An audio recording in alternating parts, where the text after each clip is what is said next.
Yeah,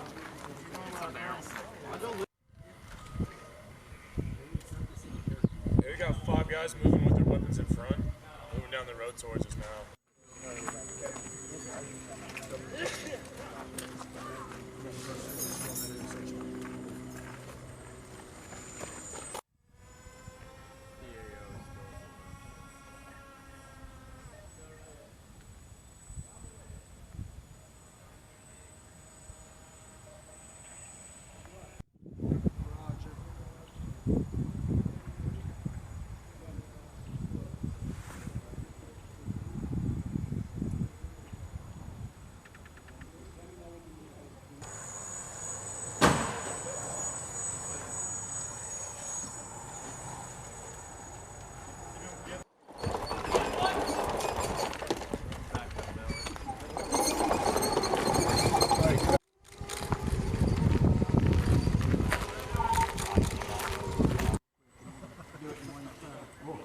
She was videotaping the guys come out and like.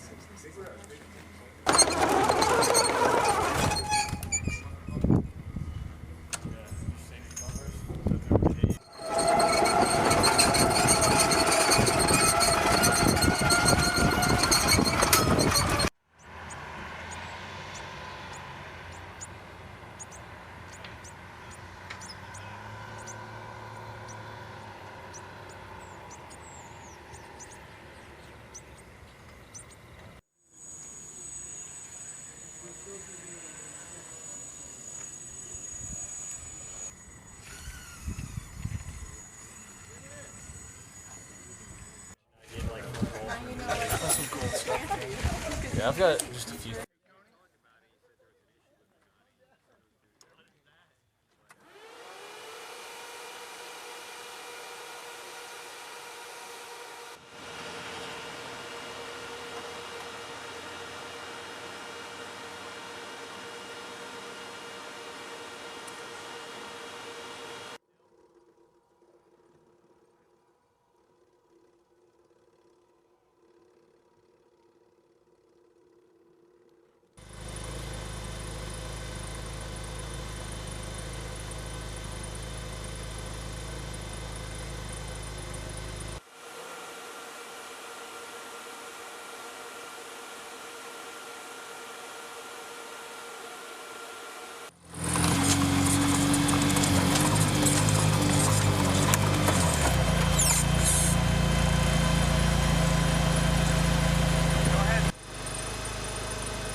Should be good right now. We just charged the battery back up. So it's saying he doesn't have a video.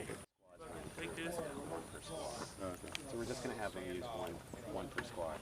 So, do you have them set up? Can you break them out real quick so sure. Get them to pick them up? Oh, yeah.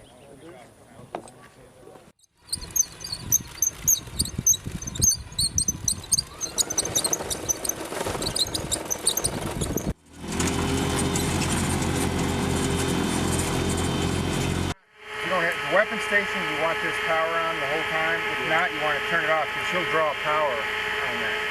So if I go look at your state of charge again, right here. I don't want to get up there, so this is 45 cool. is pretty hot. That's pretty hot. That's when you gotta start lifting these up. Yeah, the batteries will get hot. into the, you know, the 50s, then you got to start thinking about when.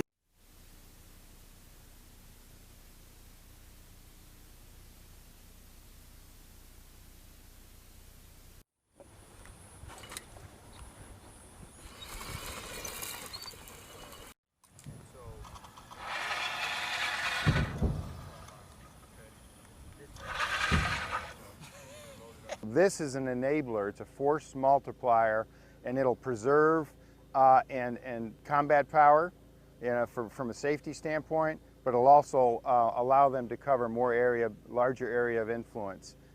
It'll let the current force do more, cover more area. Lightening the load, you know, they can offload it on here, they can get the objective, they're not tired, they could have more ammo, they can fight for 72 hours with this. They could load this up and then fight for 72 hours without resupply. So it allows, I think it's going to enable them to complete their mission that they're going to be given for this expeditionary, like the company landing teams. It's going to help make that possible because they're limited in the airlift that they can put in, but they still have to fight, they have to have their gear.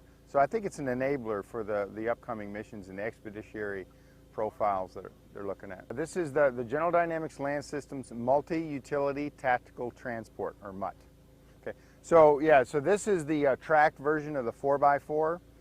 You can swap out wheels. The wheels are also effective. The tracks are good for floating on mud and snow and sand. And there's also a 6x, so 6 wheels, 6 driven wheels, and then an 8x, which is 8 wheels. And those are really filling the gap filled by the original M274 mule. The purpose of it is to help dismounted warfighters by carrying load, letting them offload equipment, or carrying large, more capable weapons like this, where it would take 5 people, 1 person can get a 50 cal downrange. So the idea is to provide, lighten the load, and then expeditionary power. People are always running out of power in the field.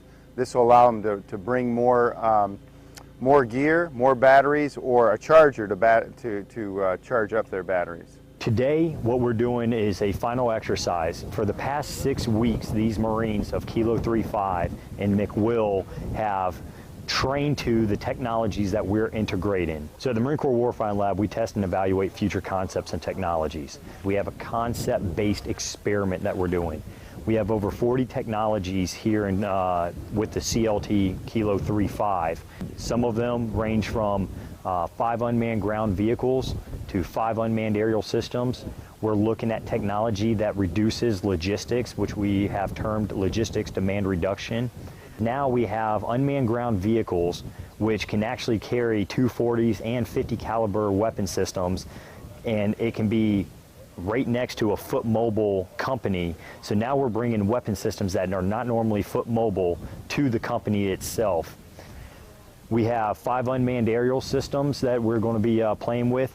One of them is the Black Hornet. It's about 4 inches long. It is brought down to the squad level. This thing cannot be heard after it goes above 30 feet. So you basically can peek around the corner without the enemy knowing, and you can see what is around the next corner for that squad leader to know. The small quadcopter that had been flying around is called the Instant Eye. It has 3 cameras that allow it to see straight ahead, 45, or straight down. You can reach out and see what's coming at you and what you can be expecting here in the next 100,000 meters. The 40 technologies that we're experimenting with will make the Marine Corps more efficient, more lethal, and more survivable. So ultimately what we want is the first person or first thing in the door is a robot to get SA into what's around the next corner.